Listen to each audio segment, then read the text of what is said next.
Hi friends, piping thread இல்லாமலே நம்ம piping வைக்க போகிறோம். வாங்க பார்க்கலாம். ஃபஸ்ட்டு நம்ம 1.25 இன்ச் அகலத்தில் ஸ்ட்ரைட் கட்டாக தான் நான் கட் பண்ணியிருக்கேன். ஏன்னா ஒரு சைடு நான் பார்டர் கைக்கு வச்சாச்சு. ஸோ இன்னொரு சைடு தான் நான் பைப்பிங் வைக்க போகிறேன். அந்த பார்டர் ஸ்ட்ரைட்டாக தான் கட் பண்ணியிருக்கேன். நம்ம கிராஸாக கட் பண்ணி ஒட்டு போட்டால் அந்த பைப்பிங் அழகாக தெரியாது. ஸோ ஸ்ட்ரைட்டாகவே கட் பண்ணியிருக்கோம். நம்ம ஆல்ரெடி ப்ளவுஸ் ஃபினிஷ் பண்ணியாச்சு. ஸோ ரொம்ப நீட்டாக தான் வரும். நம்ம கட் பண்ண அப்புறம் ஒரு சைடு மட்டும் பிசுறு மடித்து தைச்சிக்கோங்க.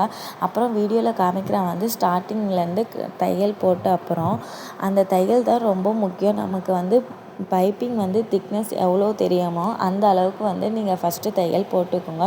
தையல் போட்ட அப்புறம் அதை மடக்கி நமக்கு பைப்பிங் தெரிகிற அளவு லைட்டாக கொஞ்சம் கொஞ்சமாக மடித்து தைச்சிக்கோங்க.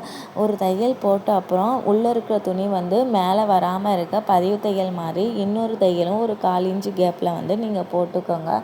அப்போ தான் வெளியில் வராது. ஸோ ஃபிட்டாக சூப்பராக அமையும்.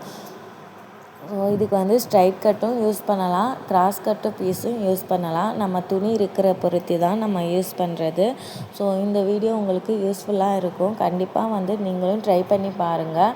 ஸோ இந்த மாதிரி நிறைய டெய்லரிங் டிப்ஸ் உங்களுக்கு தெரியணும்னா நம்ம சேனலை சப்ஸ்கிரைப் பண்ணிக்கோங்க. கண்டிப்பாக உங்களுக்கு யூஸ்ஃபுல்லாக இருக்கும்.